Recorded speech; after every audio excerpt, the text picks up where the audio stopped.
The media greatly influences society. They inform people about what is happening. It permeates people's lives by creating their own criteria and opinions. In this way, the media moves the masses, creating different social movements. For over 60 years, the people of Ambazonia were deprived of such privileges. The privilege to enhance their own criteria and opinion. They have suffered cultural genocide for 6 long decades, but not in this age and not with Undaunted ABC Amber News on board. You must understand that wars are fought and won in the media. The speed of the revolution and Ambazonia's quest for freedom cannot be explained without highlighting the diligent use of the media. Franco-Cameroon colonizers, among other strategic moves, weaponized the media against Ambazonia for so long, and they continue to do so even today. The question would be, how much do the oppressed people of Ambazonia need to counter the media rage? Indeed, how much more is required to stop the genocide? The carnage in Ambazonia didn't start today. In 1961, 1972, 1984, 1992, Ambazonians were slaughtered in huge numbers and help was not forthcoming. Why? Because the oppressor was the piper in the media. The good news is we have what it takes to dictate the pace. Right now, Abcambatv is taking advantage of the wonders of multimedia aggressively to inform the misinformed and disinformed with Undaunted and other revolutionary programs bringing it to the news untold stories. Most importantly, to win the media war by taking Abcambatv into every multimedia platform. In a word, where the importance of storytelling can never be overemphasized, Ambazonians has to tell her own story, not the other way round. And like we say it always, Ambazonia must narrate her story accurately. We can do this together, you know, right? You are just a click away. Visit our website at www.abcambatv.com, and the steps are quite simple. With just a click on the website, you can become a club member with so many benefits. You can also make a one-time donation, advertise and showcase your goods and services at the marketplace on the website. That was easy, right? You're welcome on board. And thank you for opting for the winning team.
Good evening and welcome to Undaunted, bringing into the news untold stories. I am Star Smart. Let's begin.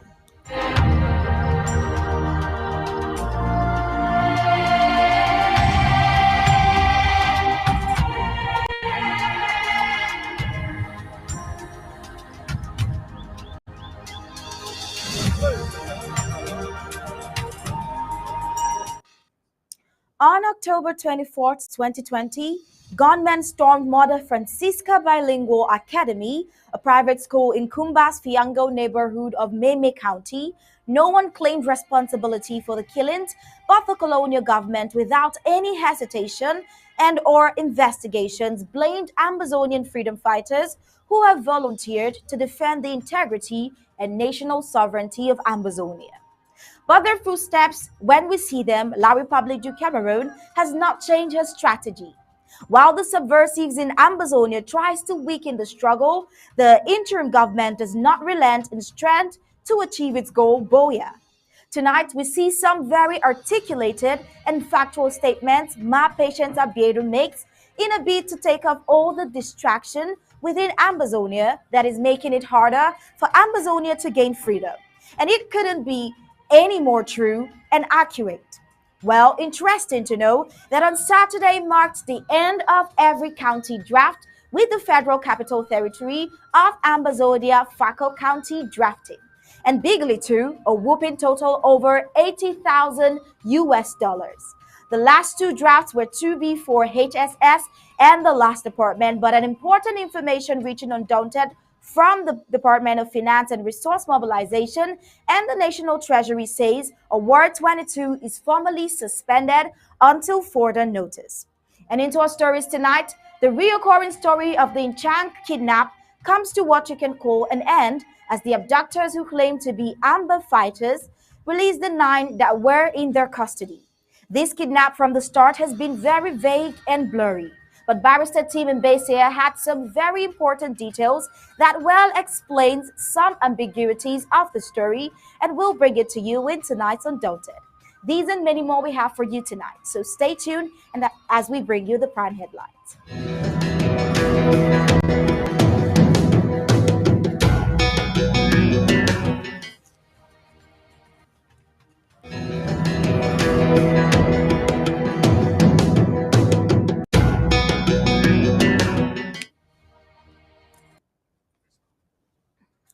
These are the prime headlines for today. Abductors of St. Mary's Parish priest release captives and reveal some level of stupidity. Also today, we're going to be looking at the fifth columnist if the Ambazonian Liberation War. Also today, fire consumes part of evidence building caused by Enyo workers in Bamenda. Chiefs in Fako yesterday, normal villagers today. That story is an interesting one. You should watch out for it. Also today we have the story Time has confirmed that Dr. Sako is one of a very few strong leaders today. And a very interesting story. Also today in sports, NFL Week 7 review, Tom Brady and Aaron Rodgers both lose and Chiefs beat 49 years.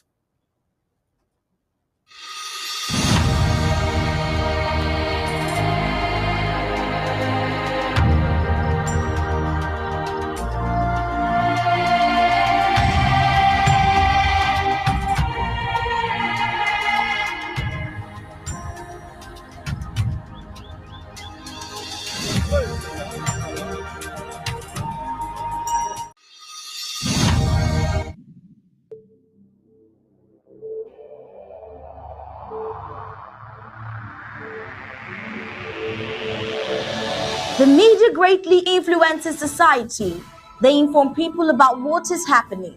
It permeates people's lives by creating their own criteria and opinions. In this way, the media moves the masses, creating different social movements. For over 60 years, the people of Ambazonia were deprived of such privileges. The privilege to enhance their own criteria and opinion. They have suffered cultural genocide for 6 long decades, but not in this age and not with Undaunted ABC Amber News on board. You must understand that wars are fought and won in the media. The speed of the revolution on Ambazonia's quest for freedom cannot be explained without highlighting the diligent use of the media. Franco-Cameroon colonizers, among other strategic moves, weaponized the media against Ambazonia for so long, and they continue to do so even today. The question would be, how much do the oppressed people of Ambazonia need to counter the media rage? Indeed, how much more is required to stop the genocide? The carnage in Ambazonia didn't start today. In 1961, 1972, 1984, 1992, Ambazonians were slaughtered in huge numbers and help was not forthcoming. Why? Because the oppressor was the piper in the media.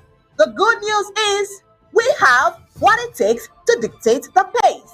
Right now, Abcambatv is taking advantage of the wonders of multimedia aggressively to inform the misinformed and disinformed with Undaunted and other revolutionary programs bringing into the news untold stories. Most importantly, to win the media war by taking Abcambatv into every multimedia platform. In a word, where the importance of storytelling can never be overemphasized, Amazonians has to tell her own story, not the other way round. And like we say it always, Amazonia must narrate her story accurately. We can do this together, you know, right? You are just a click away. Visit our website at www.abcambatv.com, and the steps are quite simple. With just a click on the website, you can become a club member with so many benefits. You can also make a one-time donation, advertise and showcase your goods and services at the marketplace on the website. That was easy, right? You're welcome on board. And thank you for opting for the winning team.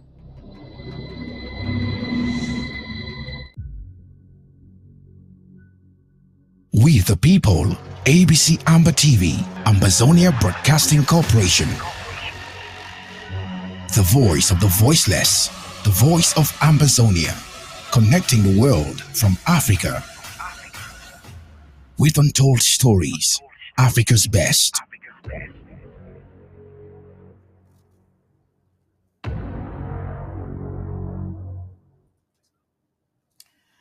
Good evening, Amazonians. We are still drafting.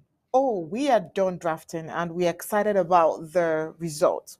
Well, we are so excited about the FACO results that we decided to come in the FACO style today. Special thanks to everyone that has made the draft very, very complete and very reasonable. We sincerely appreciate, and also to the board for ensuring that we looked super awesome every draft day and even today. We appreciate and we say thank you so much. Now to the news for today. Undaunted reported a month ago of bringing of burning of the St. Mary's Catholic Parish in Chang Village, Manfei, and the abduction of 5 priests, that is unknown until lay faithfuls. Their kidnapping was captured in a communique by the Archbishop of Nchang, Andrew Nkier, a communique in which the clergy called on the abductors to release his collaborators.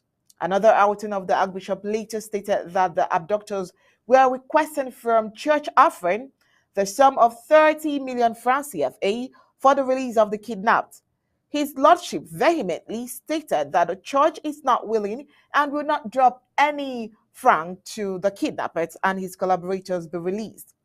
After a failed attempt to squeeze money from the church, the abductors who identified themselves as the Amazonian liberation fighters in Manfi, of which they were not, placed a new demand, that of exchanging their victims to the Persuado Amazonian leaders held at the colonial Kondengi maximum security prison in Yaoundé.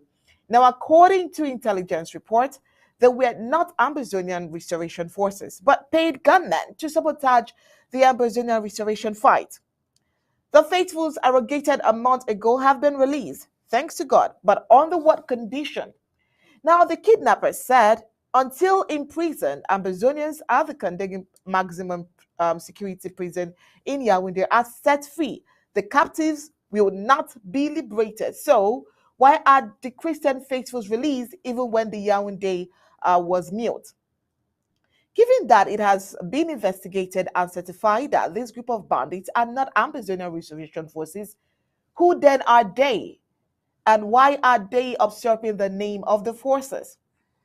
Now, fellow Amazonians, this is where we will begin the full briefings of Undaunted tonight. I am Onyi Obalan. Star Smart is here as always. Good evening, Star. Good evening, Onyi. The 5 priests, a nun and 2 lay faithfuls, abducted by armed bandits from the St. Mary's Catholic Parish in Chang in Manfei, have been freed. And in the video that preceded that of them being freed, these unfortunate victims of a group of armed bandits were showering praises to their abductors for freeing them without any ransom taken for their liberation and for the favorable condition given them in captivity. Now, the questions that Undaunted has as rhetoricals are, Why would those abducted be forced to do a video uniquely to say no ransom was taken from them, while the justification of the kidnappers and what the primary intention of kidnapping the priest and others is in the first place? Well, here's a video of the priest making this appreciation. We want to thank the freedom fighters of Ambazonia for releasing us without any ransom fee and for their hospitality. Thank you very much. A look at the hostages in this video you just saw shows torture, depression, and ill health.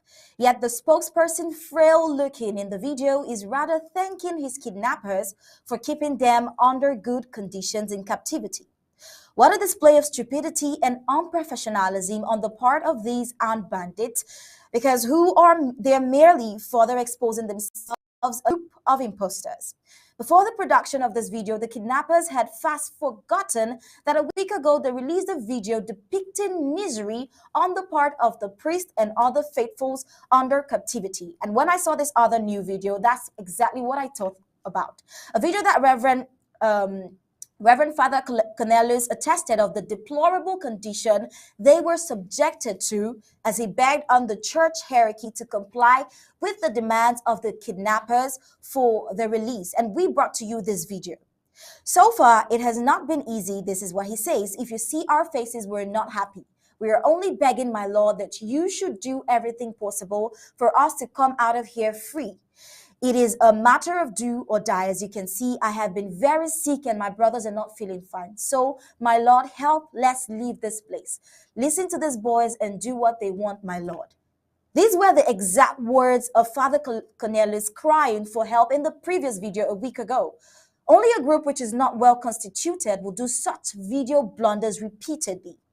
The Amazonian liberation fighters are well structured, well organized, and with a clear roadmap for operations, which is fighting for the total liberation of Amazonia and not these gimmicks. The released priests and others were captured in a video depicting happiness as people could be seen singing, jubilating, and thanking God for his faithfulness, all attesting to the fact that they have been released. Is it true that they have been released, whether was ransom paid or not? Of which, of course, it must have been paid given that the kidnappers were bandits with arms. The question now should be, who is their next target? The people of southern Cameroon's Ambazonia needs to be very vigilant. Undaunted has been tipped that La Republic du Cameroon is crossing over to neighboring Nigeria, hiring armed gunmen into Ambazonia to molest, kidnap, and kill the people of southern Cameroon, just to blackmail the Ambazonia Restoration Forces. These ill-intentioned individuals must be flushed out of Ambazonian territory. The intelligence of the Ambazonia Restoration fighters must be on the alert for these armed bandits to be brought to pay for their crimes against the people of southern Cameroon's Ambazonia. Now, one thing is certain: since the Ambazonian fight for the restoration of their statehood is divinely ordained, no devilish plan of La Republic du Cameroon or from whosoever against the people of southern Cameroon and the Aboriginal Restoration Forces will prevail. Now, an interesting statement from Barrister Team. He says the priest who was speaking is from Lebialem, and he has relatives even in the US who were supporters of the revolution. What probably happened, and we have seen that so many times, is that the abductors, who are Atanga NG or ADF certainly, told them that they are Amber fighters. Every indication points to government orchestrated. I hear that they were released somewhere in Ikom, Cross River State in Nigeria. From Nchang Mamfe to Ekok is more than 60 kilometers. Nchang is along the Nigerian-Cameroon Trans-African Highway. They could have not trekked that distance. Now, Barrister Team Besia opines that Amazonian fighters don't have buses in which they can carry such a big number of people. They will need at least a 20-seater bus to carry 9 abductees along with your guards.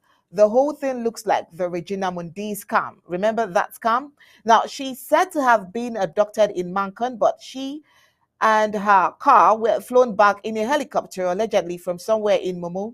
Nobody explained how she found herself in Momo or how her car was driven from Mancon to Momo, passing all government controls on the way. Meanwhile, here is a video of sisters and brothers rejoicing over the release of the priest. Right after that, we'll bring you some thoughts from barrister team.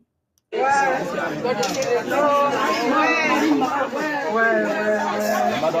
cry, yeah?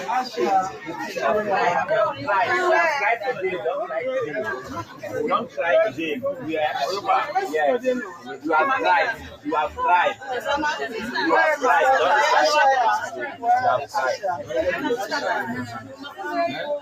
Don't cry again.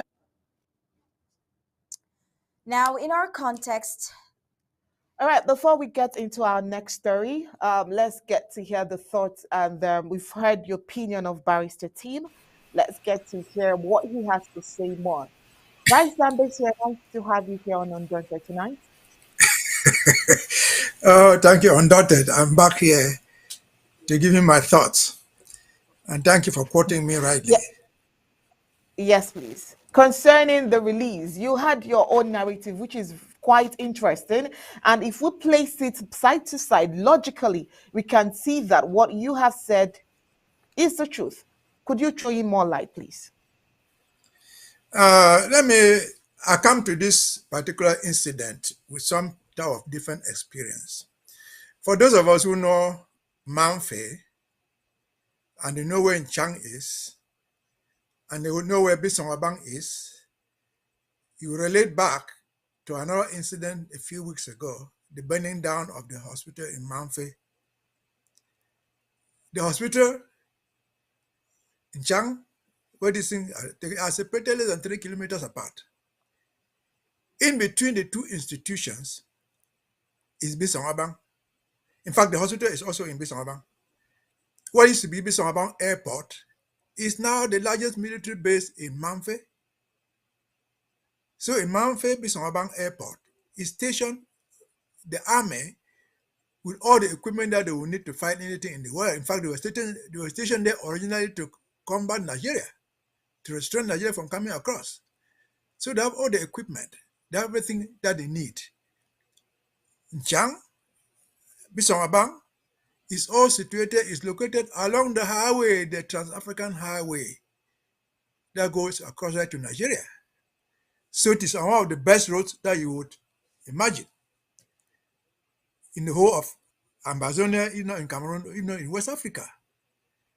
And so if an event starting from the hospital was taking place in Bisongabang Hospital, call it like that, it is also called Bisongabang Hospital, though it is called Manfe General Hospital. If something was happening there with this available security around, I would never saw any reaction from the military. Something is wrong somewhere. Back still on the hospital incident, I don't remember seeing any reaction, even in writing, from the Yaoundé government, from the Manfe administration, saying that they did not have anything to do with it. They didn't even say anything, not even the talk of accusing Amba. They didn't do it. And now comes in Chang. I've worked in Chang. I'm not saying it from experience, but I worked in Chang. In Chang, there's a college there. I taught in that college. So I know the area. I've worked in that area. This thing happens. They adopt priests, not just priests, they adopt missionaries, including women. The national security available in Manfe Airport, less than a kilometer away from Chang, has said nothing. They have not even accused Amba. If these priests and missionaries were even just a gendarme, a sous-prefet, the military will be in the bushes there coming to look for them. That did not happen. Does that ring any bell to somebody else? Yes, it does. If the people, let us assume that they trekked from Chang, 120 kilometers to Ikom, it would have taken them 3 months, 2 months to do it. So if the military had deployed the forces into the bushes to look for them, they would have found them. But they never did. If they didn't trek, they entered into some vehicles and they were driven on the highway with numerous checkpoints by the government. How did they get through a cock? I saw a policeman in the cock today saying that is the chief of immigration at the cock. Where did these people find them? How did people find themselves in Nigeria, in Ikom? That apart, if they were found in Ikom, in Nigeria is a different country. A true government that would have truly involved the government of Nigeria. How did these people get there? They were just thrown along the highway. That would have involved the government of Nigeria to know those who brought these guys to be left there. That would have caused investigation to know the real abductors. To the best of my knowledge, that has not happened. So what else do you want us to say? Yes, the poor priest will say, well, Amber caught us. They were right. Because the guy who adopted them say, we're Amber. They say, well, we're Amber. So these guys were reporting exactly what had happened. But a good analysis, and I think my analysis is good, we point to that. Again, in summary, in general, what does the government of Yaoundé, Cameroon say? They have told the world and themselves that it is a security issue. They are in charge of the security in Cameroon. Manfei, according to them, is part of Cameroon. Where was the security? Where was the security? What did they do? What have they done? The only thing I noticed today, if that report is correct, is at the cock, on their return to Manfei, the certain guy is talking there with his phone and trying to write something. He says the commissioner or whatever thing, immigration, and touting is important by saying that he worked in Kumba for 9 years or something like that. He's in charge of immigration, essentially to control passing at the border. And then he was begging them, they have just called Yaoundé, they're sending you to come and take you. The people will say, no, the poor priest and the people will say, no, we don't want them. He said, no, suppose something happens to you on the road, what will you do? What is different between this occasion and Regina Mundi, who is caught in a Prado in Mancot Down? By the ADF, they recorded it, they didn't deny that one. How did she find herself somewhere in Momo? To be flown from Momo in a helicopter. How many people in Momo have seen a helicopter land anywhere in their lives? She's flown from there. And what does the government say? The government said they release her from the captives, from the captors. Not only release her, they also release pickup trucks. Where are those pickup trucks released? And Madame Mundi comes in the tracksuit. That probably she has not worn it for the rest of her life. Does it ring sense to anybody? It's like an ostrich hiding in the desert. Again, I don't need to say it again. No Amber boys have that capacity. Because when you adopt people, you have to give them food. Other than that, you have to keep them secure because you're not killing them. So where do they have the capacity to keep 9 priests, 9 men, some women among them for 1 month, feeding them, keeping their security, trekking with them across the Cross River or whatever thing from there to Akwaya to Ikom? Is that physically possible? No. Do we need an explanation? Yes. From who? From the government. Full stop. Thank you. All right, Barrister Mbesi, I just want to find out. Now, if you say the government, what do you think that the government hopes to achieve with this kind of attitude or with this event in particular? The government has only one goal, from the burning of the hospital, the adoption of the priest, and other things, to portray to the world that these so-called Amber fighters are terrorists. Look at what they are doing. They have burnt the hospital. They have caught priests. They have done this. They have done this many times before in other events. So the government has only one goal, to show the international community, to show the way, in fact, to show first and foremost the local inhabitants, that if you are cooperating with the so-called Amber, they are your killers. To show the international community that, look, these groups fighting against us are terrorists. So they have only one goal. They did not make a mistake. They knew that these are Catholic missionaries. The Catholics are not just a church. They have a country called the Vatican. The Vatican is at the United Nations. The Catholic is different from the Protestant, from the Baptist. This is the only church in the world that has a country of its own and is affiliated with international institutions.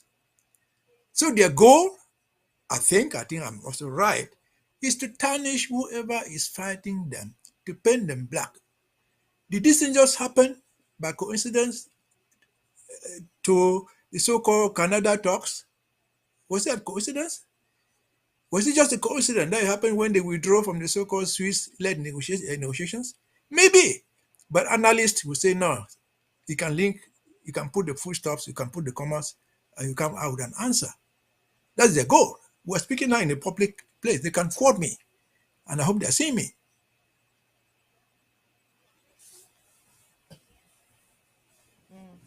All right. Thank you so much, Barrister Ambesia. Thank you so much. I mean, we can see the goals.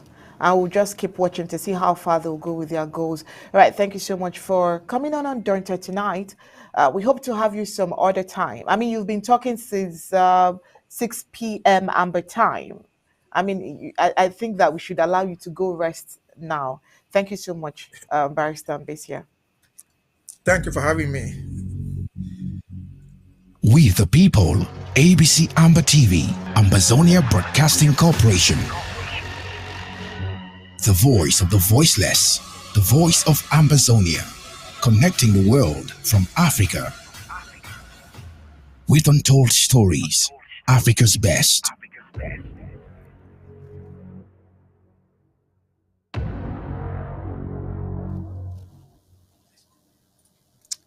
Now, moving on with the fifth columnist, that's the next thing on our list. In our context here with Undaunted, the coup plotters, the ADF, the Kondegi Mafia Group, etc., are the fifth columnist. Now that we know them, we do to be told what to do. What do you think? Yes, the fifth columnist. In every struggle or war, there will always be the fifth columnist. It's important to know them and put them where they belong. If not, they will destroy the struggle. Now you might want to ask, what is a fifth columnist? Well, a fifth columnist is someone who secretly supports and helps the enemies of the country or organization they are in. And in politics, you could say a fifth columnist is any group of people who undermine a larger group from within, usually in favor of an enemy group or nation. Now, who were the fifth columnists in World War II? There were citizens of France and Netherlands and Norway who were sympathetic to the Nazi movement and were considered to be a German fifth column. In the United States, the shameful internment of Japanese Americans in World War II was justified by the fear they would be fifth columnists. What is another word for the fifth columnist? A traitor who collaborates with the enemy, a subversive person, a person who tries secretly to obtain information in hostile territory. All right, we have additional words for fifth columnist. It could be quisling, betrayer, deconvert, a plotter, a schemer, kabbalist, conspire, frenemy, pothole, subversive. What are the activities of a fifth columnist? A fifth column is a group of people residing in a given country who work to actively support a wartime enemy of that country from within by engaging in espionage or sabotage, or who engage in such activities in anticipation of war. The term derives from the Spanish Civil War. Why is it called the fifth columnist? Now, the term is conventionally credited to Emilio Mola Vidal, a nationalist general during the Spanish Civil War from 1936 to 1939. As four of his army columns moved on Madrid, the general referred to his militant supporters within the capital as his fifth column, intent on undermining the loyalist government from within. Now, we have Dr. Patience Abcambatv with the States for Women's Services. With this inclination, most probably would like to bring to you Gabellesin's report.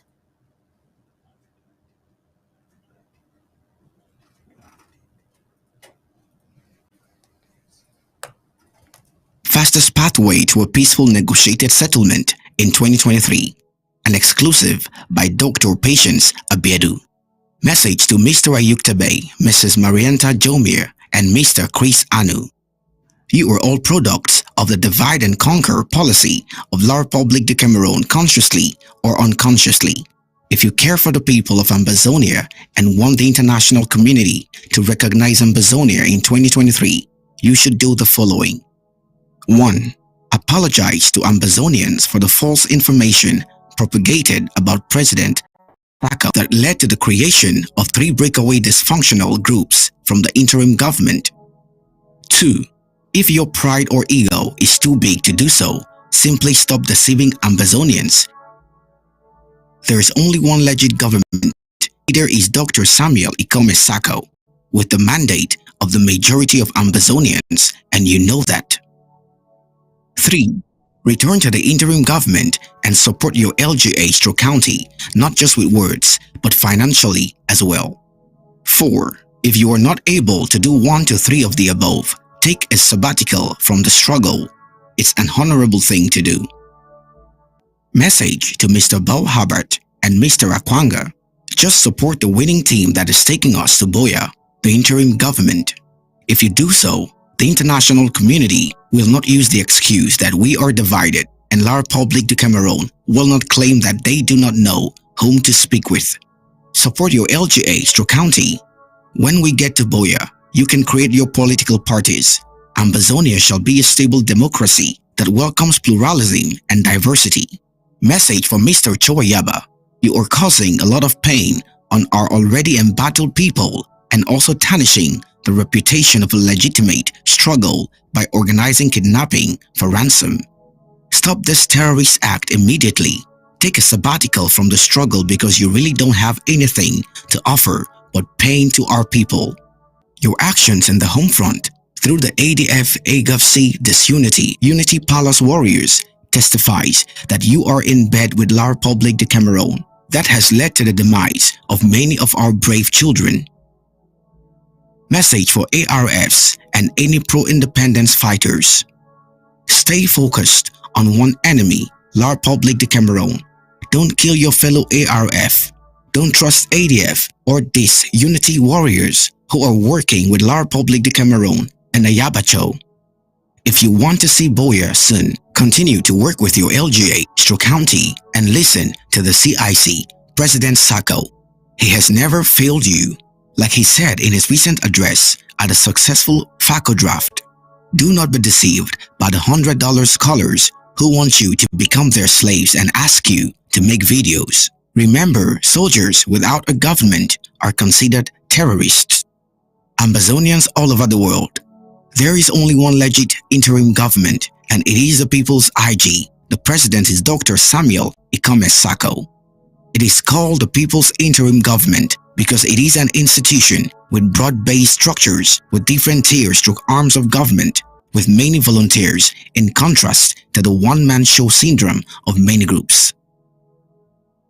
Executive arm, grassroots policy of bottom-up as seen in the LGA/county structure and various departments and councils, legislative arm, IHR, judiciary, ethics commission. Let us all rally behind this great vision of the interim government and make 2023 the year to end the suffering of our people and the year to celebrate together in Boya.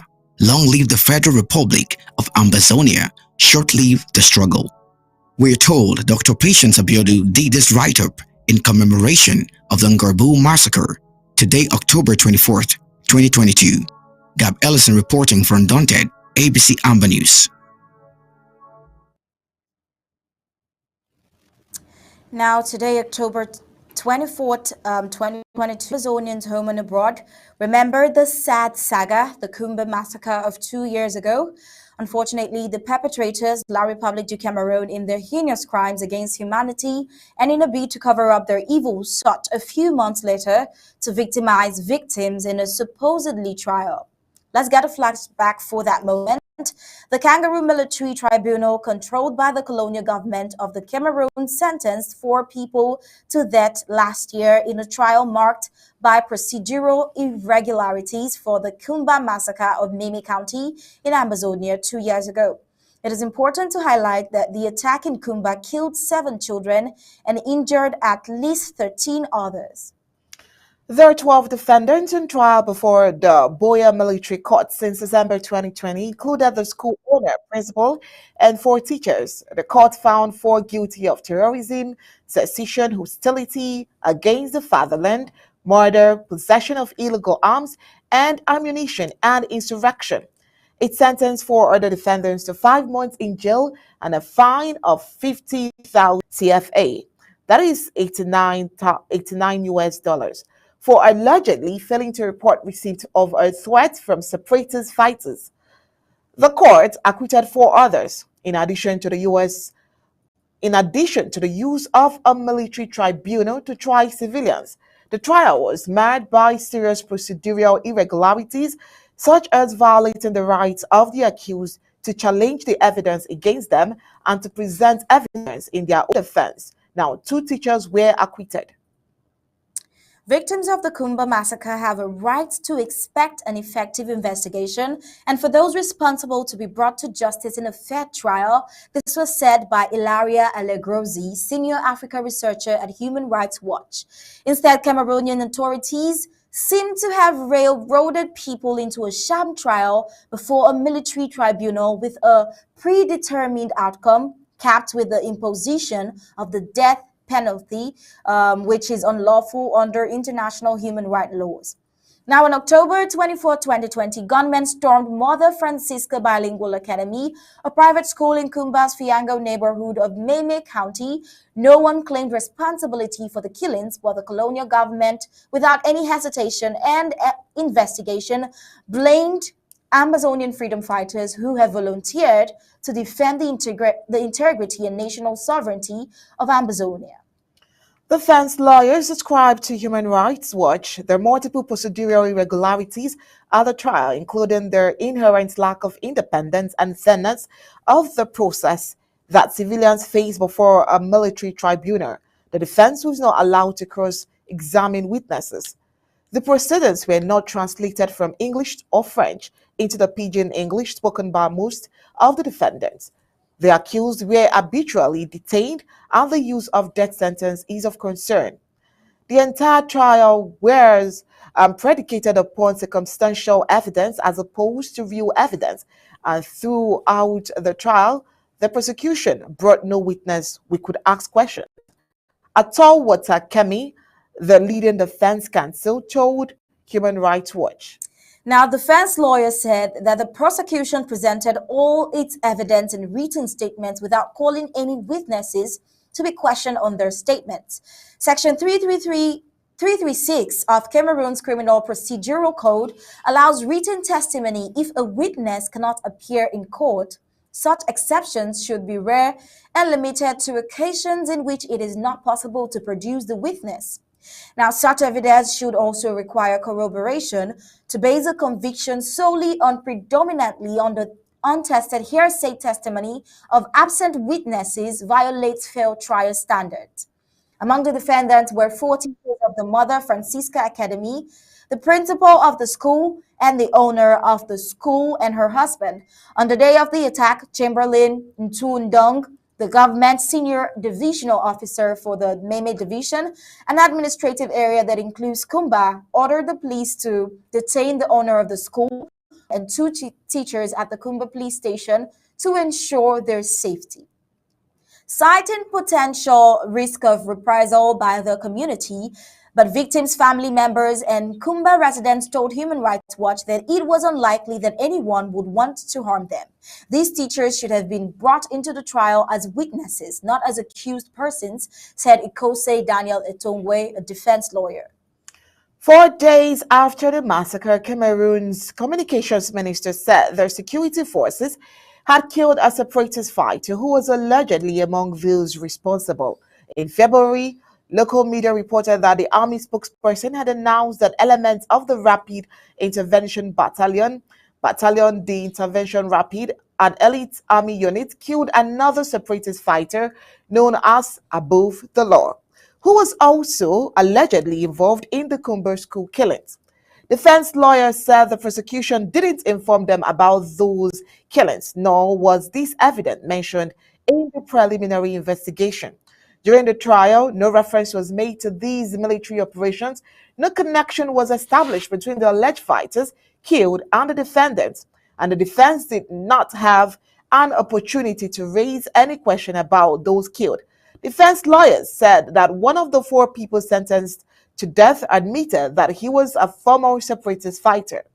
Defense lawyers also said that the 12 accused were initially held without charge for more than 30 days at the police station, and the Gendarmerie Brigade in Boya, which violates both international law and the Cameroonian Criminal Procedure Code. Now, on September 14th, defense lawyer notified the court of their intention to appeal, but were required to pay 200,000 francs CFA US, that's about 352 US dollars. The amount of the fines also levied by the military court on the fourth defendants before their appeal would be accepted. On October 4th, the secretary of the Boya Military Court informed the defense lawyers about the conditions of appeal, which include an additional payment of 420,000 francs CFA, which is equivalent to 739 US dollars, a clear barrier to appeal in a death penalty procedure. The trial, which received no media attention before the verdict was pronounced on September 7th, started in December 2020. Defense lawyers said all 12 defendants had to present their cases in one day during a marathon hearing in July 2021. The use of military courts to try civilians violates international law. Military courts proceedings typically do not protect basic due process rights or satisfy requirements for independence and impartiality, Human Rights Watch said. Human rights groups, including Human Rights Watch and Amnesty International, have previously documented military trial proceedings in Cameroon marred by serious substantive and procedural defects in which the presumption of innocence, the right to an adequate defense, and the independence of proceedings are all seriously undermined. Courts in the Cameroons continue to impose the death penalty. Although the country's last reported execution was in 1997, La République du Cameroon has not ratified the second optional protocol to the International Covenant on Civil and Political Rights on the abolition of the death penalty. The African Commission on Human and People's Rights has long called on African governments to abolish the death penalty and has adopted a resolution on its abolition. The UN Human Rights Committee, in its general comment on the right to life, reiterated that where the death penalty has not been abolished, it can only be imposed in the most limited of circumstances for the most serious cases and when fair trial standards have been observed to the highest standard, so that the person's criminal responsibility is proved beyond a reasonable doubt. The committee has noted that trials in which the accused has been unable to question relevant witnesses or whether its lack of an effective right of appeal, among other violations, are not fair trials and make any imposition of the death sentence arbitrary and a violation. The committee also emphasized that imposition of the death penalty by a military court on civilians violates the right to life. Human Rights Watch opposes the death penalty in all cases without exception, regardless of the nature or circumstances of the crime. The military court should never have handled this case involving civilians, and it seems to have made little effort to ensure basic respect for human rights standard. Alogrozi said, if the authorities intend to deliver justice for this heinous crime against children, they need to bring a credible case before civilian court and hold those responsible to account according to international fair trial standards. Now, let's get this coverage that was made courtesy of Al Jazeera. A gruesome attack on children who were only trying to get an education. Armed men carrying guns and machetes entered a bilingual school on Saturday, saw students in class, and opened fire. The students, aged 12 years, didn't stand a chance. Isabel Dion's daughter was shot in the stomach and fortunately survived.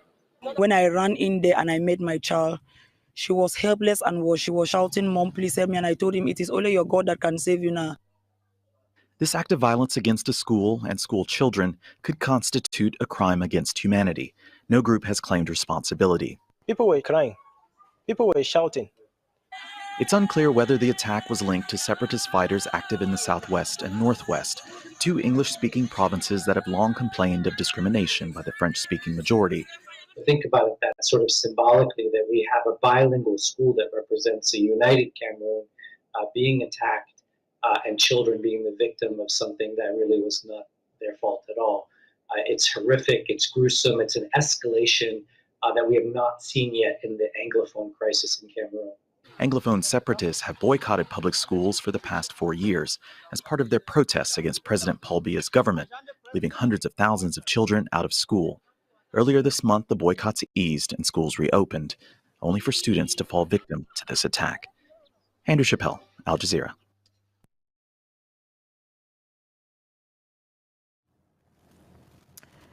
Wonders shall never end, people do say.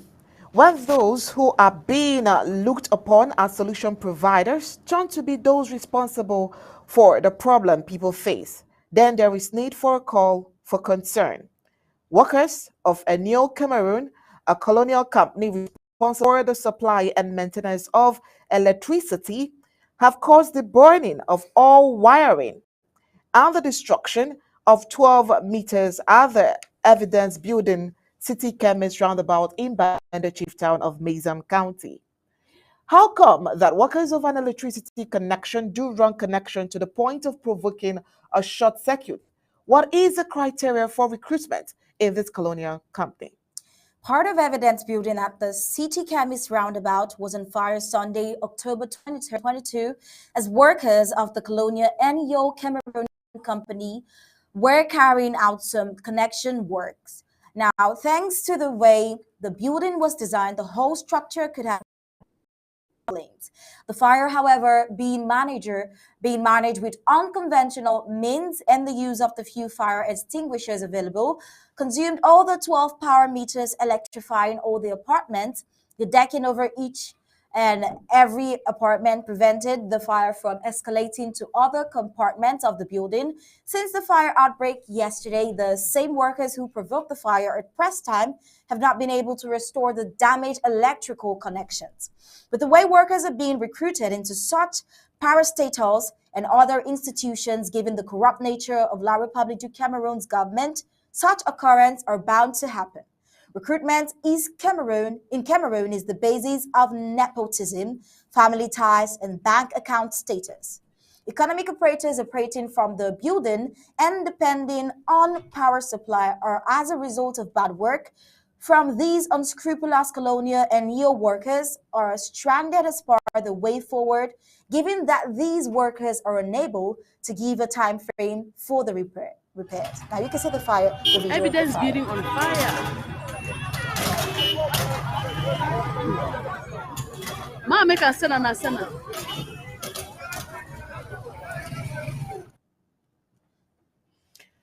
Administration is said to be continuous, but not with the kangaroo administration of La République du Cameroon.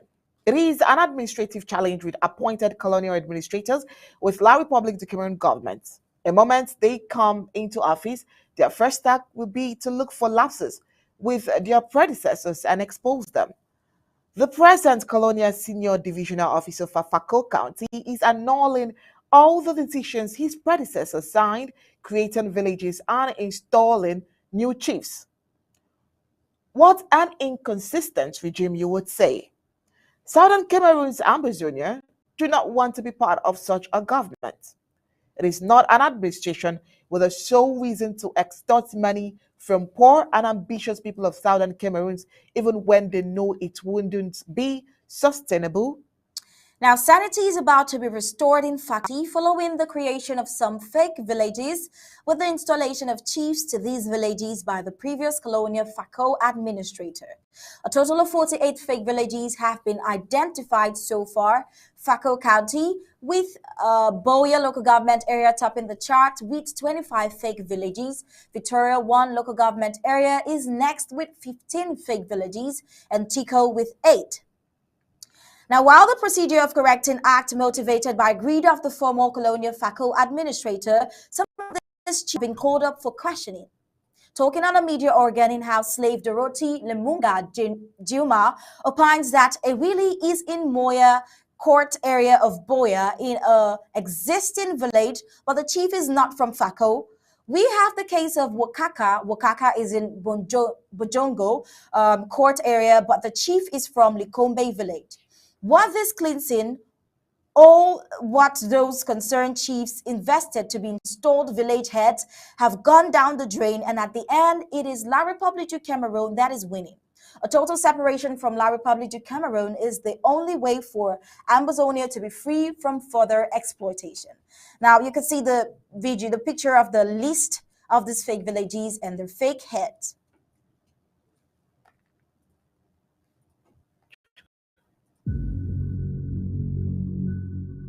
We the people, ABC Amba TV, Ambazonia Broadcasting Corporation. The voice of the voiceless, the voice of Ambazonia, connecting the world from Africa with untold stories, Africa's best.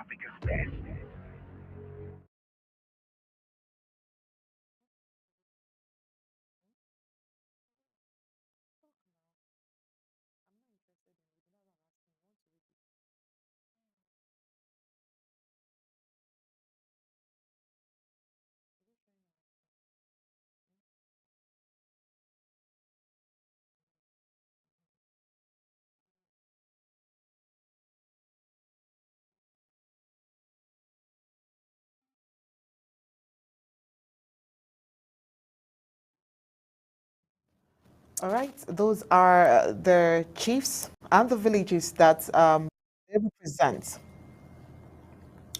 Now you've seen the fake villages and the heads for those villages. While a bona fide Amazonian, Bridget Muyang, filled in the following reflection titled Time is a Lethal Weapon, exposes the Canadian La République du Cameroon contractors as businessmen and women who have no homeland at heart. Rhetorically, Bridget wonders aloud, would Yaoundé have pulled out of the Swiss-led process if it wanted to engage in real negotiations? And buttresses her point that the absence of any communication in Ottawa is evidence of an evil entity. She had blasted the contractors, saying what John Mbakuru et al. Did in Ottawa is therefore nothing short of African juju. All right, Mostri, she says the struggle for homeland independent restoration is not for the swift, but for the enduring. God is using the passage of time to expose those who would otherwise be greater problems in free homeland. Many of us despair because things are not happening as fast as we would like them to. Yet the matter of time is at work. In the meantime, adventurers, power mongers, and fortune seekers are disintegrating at the 11R, exposing their true selves. That's what time does. It wears out and exposes. She says, what a shame.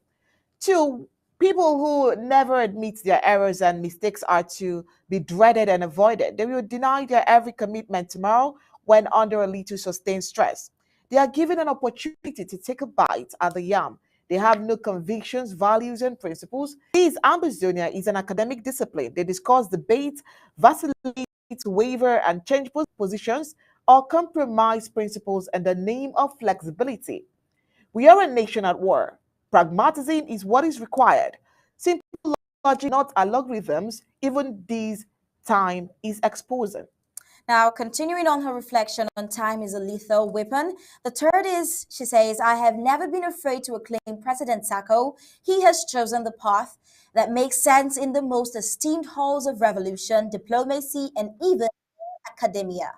Ambazonia will talk with La République du Cameroon as equals. Ambazonia would not La République du Cameroon out of a negotiating table. Why? Because meeting with Yaoundé away from a mediated negotiation table makes our matter an internal issue of La République du Cameroon.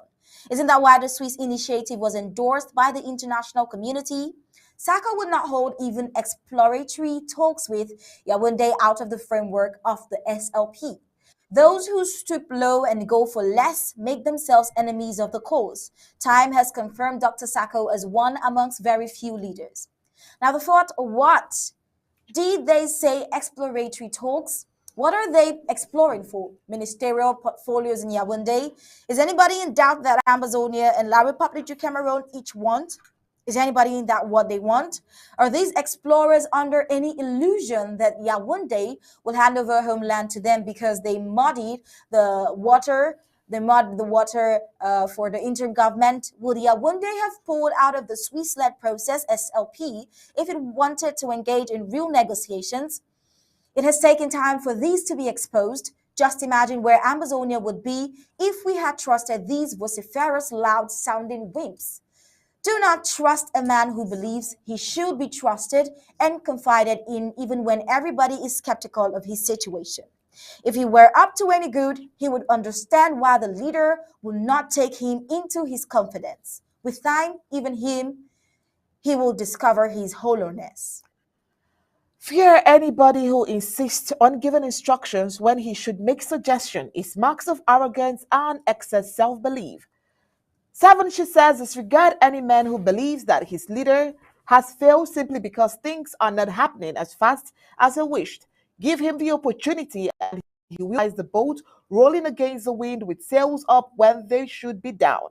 Fear the man who counts how much invested in the people's struggle. If you hand him the mantle, he will seek profit and milk the cow of state lean. It is good to be free, but do not trust anybody who thinks that compromising the struggle to come out of prison and fight means no harm. These believe that without them, Amazonia cannot get freedom. It is true then that some individuals are indispensable. Time is exposing the true nature of some. Ottawa rose with a promise to meet and meet and meet again. What did both parties agree to do before the meeting? I have followed talks and negotiations and cannot remember any instance when a season rose without a communique or press statement, even when one party walked away. The absence of any communication in Ottawa is evidence of an evil entity. That entity time is unraveling. Further evidence of an evil agreement agreed at in Ottawa is a decision by both sides not to admit new participants. We know, however, that during the Swiss-led process, HD kept reaching out to all Amazonian factions and Peswedo factions to bring them on board until La République du Cameroon pulled out. What John Mba Akur told Ottawa is therefore nothing short of African juju. It has taken just a little while to expose these businessmen. Some of them have already bought or sunk oil wells. Now the 12th, anybody who yesterday supported the Swiss-led process and condemned the CDN Toronto retreat, but endorses Ottawa today is never to be trusted. Their next cry, the people have suffered a lot. They will use pity for the people to betray the people. You doubt me? Don't doubt tomorrow. Traitors in waiting praise their efforts and find that no one else is good enough. They would rather everything is messed up than for someone else to receive the acclaim. Envy, it takes a little time to reveal the real character of men. Now, 14, did Yawunde not lie that Deacon Tassang and Chairman Unfo were in Ottawa to give their secret exploratory nonsense some credibility? Why did they not say that Ayuk Tabe, who was actually represented, had gone to Canada? Have they not been exposed in just a few days? It is a matter of time before the misguided, the gullible, self-seeking, treacherous power mongers are exposed to their utter disgrace and shame. She says, thank you, time. And this is by Bridget Muyang, Fielded.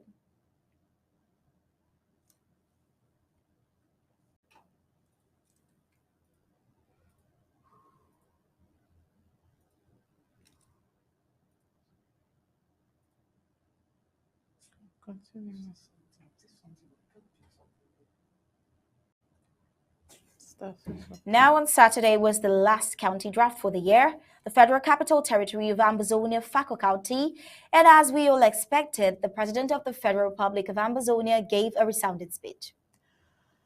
In his way, he acknowledged his presidential entourage to the people of Fako and Ambazonia at large, gave a moment of silence for the fallen heroes, and in the course of his speech, he said, if anyone sees him as a Fako president and not an Ambazonia president, first and foremost, that means such a person has been positively diagnosed for the most dangerous La Republican virus, most dangerous than COVID and Ebola.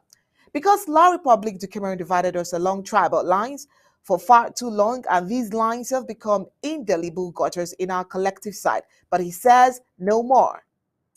Now, in an obvious view of the president, whenever La République du Cameroon refuses to hold genuine dialogue with us, Amazonia, they're simply asserting their presumed superiority in having been riding on this very high horse for 61 years now, never thinking this day will come when the basis for their assumption of superiority will be challenged. The president likened Amazonia to a baby princess that used to mingle with the servants in the palace, but now has come of age to take her place amongst the heirs to the throne, and her bullies are wondering if this is really happening. And you know, the answer to their bewilderment is an obvious yes, because as we all know, Amazonia has reason to fall no more. Knowing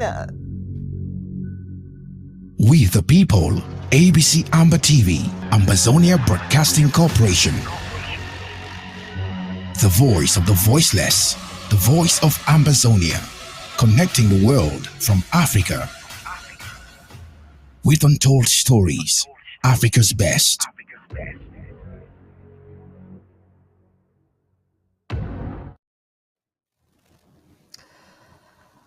All right, and here we have an excerpt of the president's speech.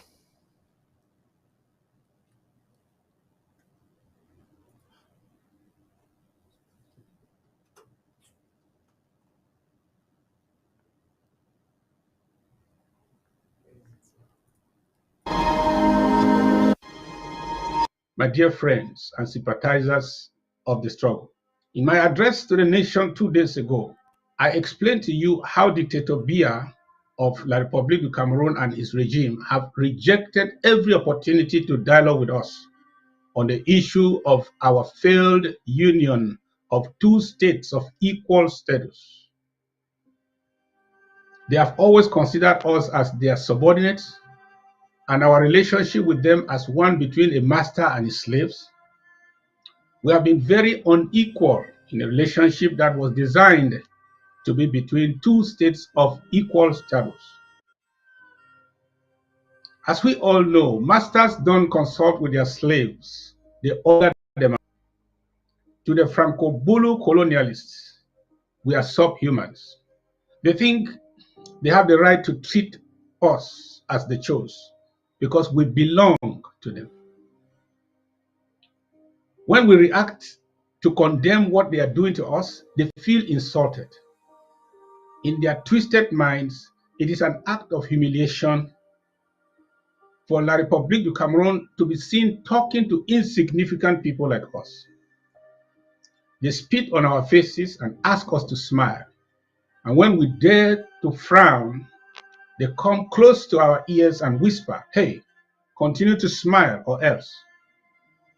These are monsters from another planet. And God knows how we survived their cruelty all these years. Intimidation will not work. Bribery through backdoor talks with some Amazonians will not work.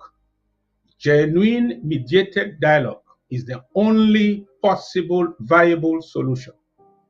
Cameroon has rejected every recommendation given to them by well-meaning international stakeholders. They were advised by the EU, by the USA, by Canada and AU and Switzerland to go for mediated dialogue between La République du Cameroon and Amazonia. They refused. They are leaning on Russia, Spain and Egypt also will fail.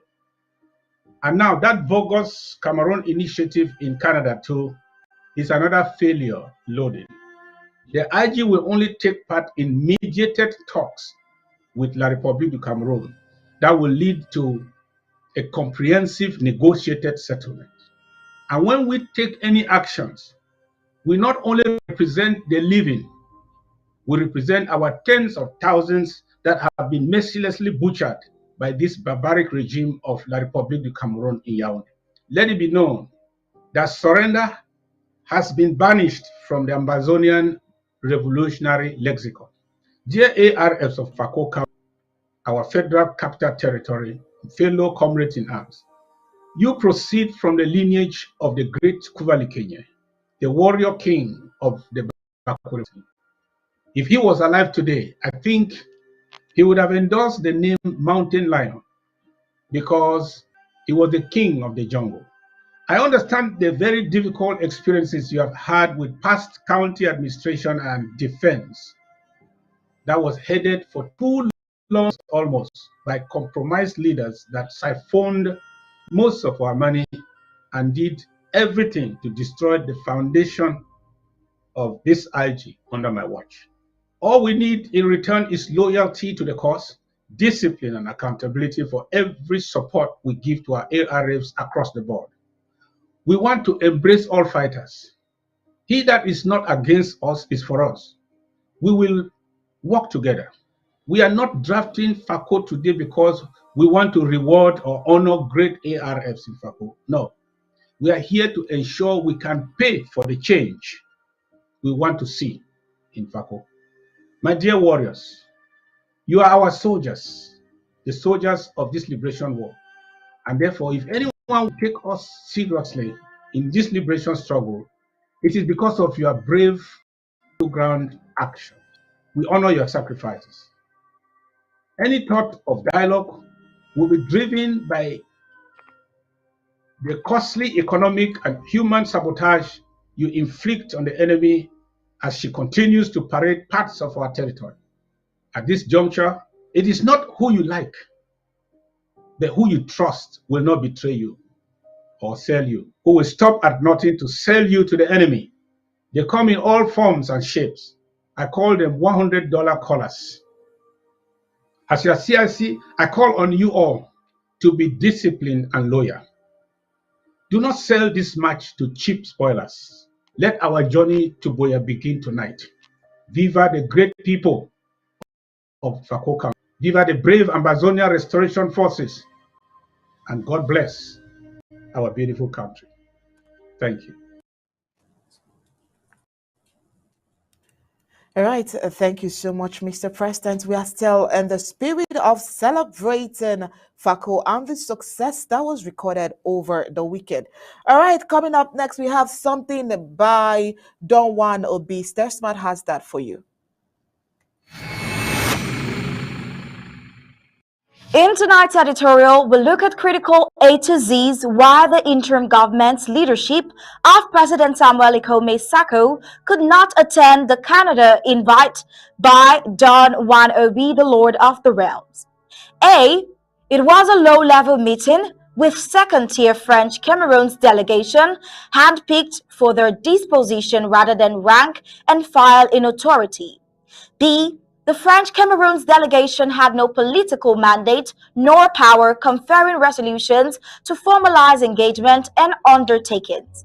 C. The meeting had no defined diplomatic framework in shape or form to validate discussions and materialize the political will. Now, D. Though hosted in Canada, the Canadian government was given no stakes nor status of reference in this event. E. There was no offered guarantees nor guarantors to ensure the possibility of reaching binding resolutions. F. There was insufficient time to agree protocols and to meet outstanding differences, which progress may have advised the similar outcome. G. The agenda and modalities for participation could not be worked out and independently verified to sustain trust. And H, there was no clarity in purpose and intention to move on the subject offered for discussion. I, there was very little movement in the direction of Ambazonians' interest to justify sitting down at very short notice. J, the composition of French Cameroon's delegation did not invoke seriousness on the side of Yaoundé. The Canada invite in organization, structure, and prospects does not offer any guarantee close to the Swiss mediation which French Cameroon offer. L. Everything about the meeting was thrown in the air with no intention to reach agreement on any aspect in principle. M. French Cameroons was the organizer, moderator, decider, sponsor, garant, and a whole lot more, making everyone else a guest and leaving the delicate business of politics in dirty hands. And the Prime Minister Ngute informed the host convener that he just wanted the meeting to hold quickly so that he will find a theme to convince power to lend support to his initiative for peace and normalcy.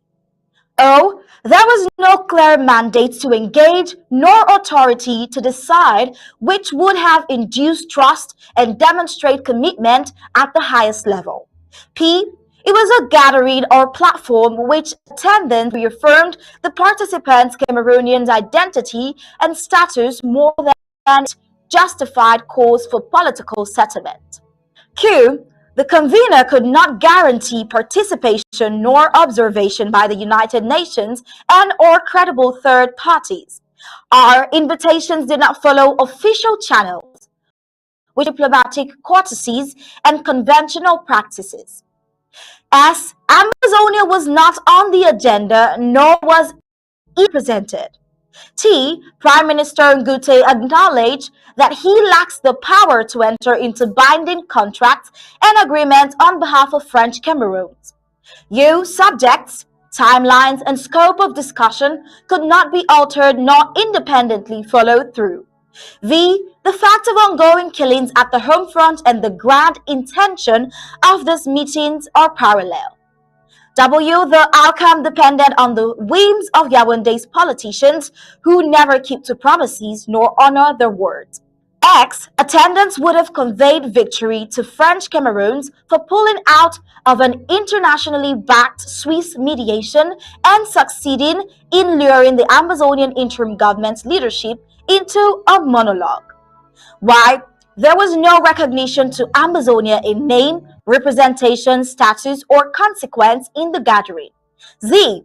Participation in the meeting by the interim government leadership of President Samuel Ikome Sako would harm stakeholders of the Swiss mediation and inadvertently pledge international consensus for a domestic solution to the conflict in the Cameroons.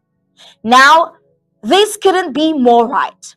The A to Z's why the interim government could not be a part of the Canada monologue. We've come to the end of this beautiful article from Comrade John Wannabe, the Lord of the Realms, and also the end of our editorial for today. If you want more of such pretty, beautiful articles, kindly visit our website at www.abcambatv.com for more. Subscribe, become a club member, and a part of this winning strategy. Find our payment details on your screen. I am Star Smart, reporting for Undaunted ABC Amber TV.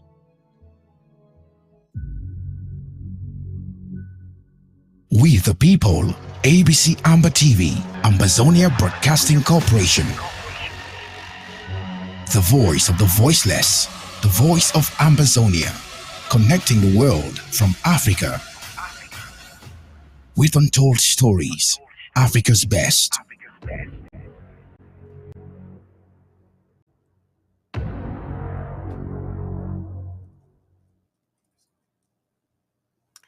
And in sports, NFL legends Tom Brady and Aaron Rodgers suffered another miserable Sunday as the Tampa Bay Buccaneers and the Green Bay Packers lost to struggling teams with backup quarterbacks.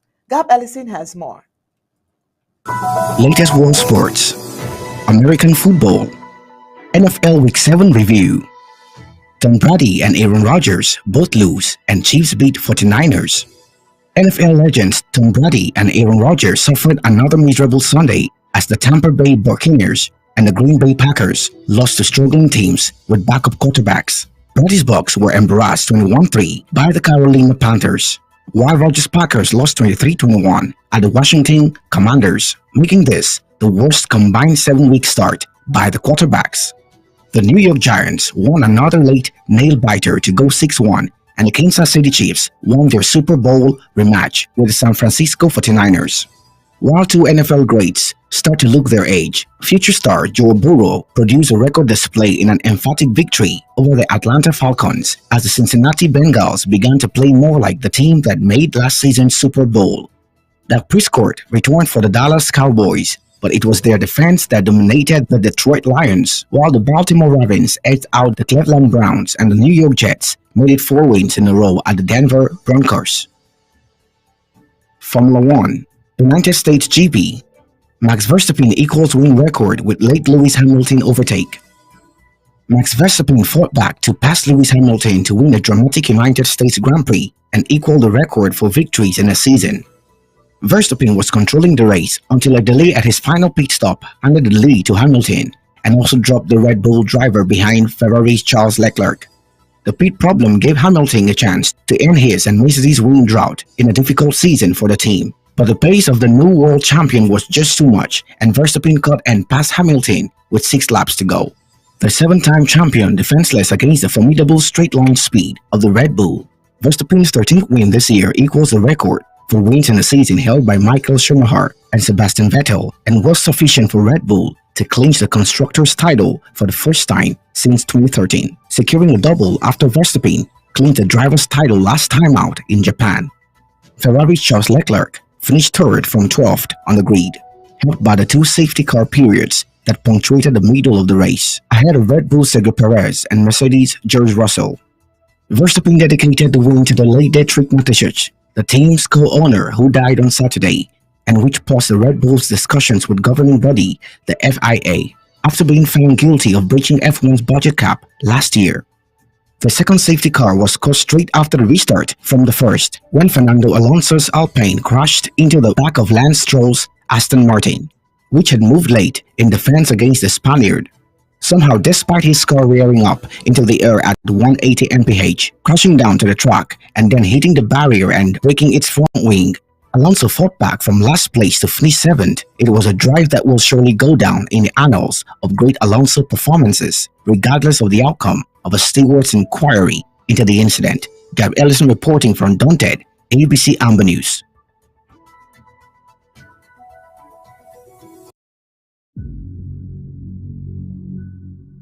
We the people, ABC Amber TV, Ambazonia Broadcasting Corporation.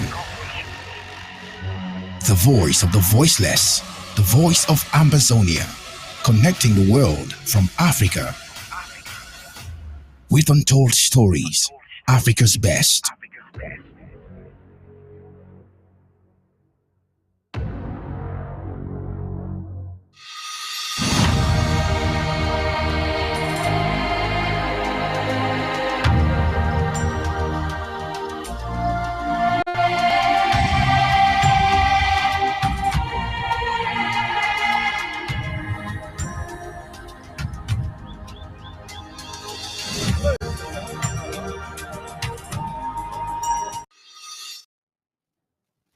And with that sports report, we've come to the end of Undaunted tonight. But before we go, here is a recap of our major stories. Abductors of St. Mary's Parish, priests release captives, reveal stupidity. The 5th columnist of the Amazonian Liberation War. Now, fire consumes part of evidence building caused by NEO workers in Bamenda. All right, today we also told you that chiefs in Fako yesterday, normal villagers today. Also today, we told you that Time has confirmed Dr. Sacco as one among very few leaders. And in sports, we told you that NFL Week 7 review, Tom Brady and Aaron Rodgers both lose and Chief beats 49ers. As I was it for tonight on Undaunted, bringing into the news on top stories. On behalf of Michael Anko, Stare Smart, and the entire Undaunted crew, we say thank you for tuning in. I am Onyi Opala. And I am Stora Smart. We leave you with ABC Amber TV images. Good night.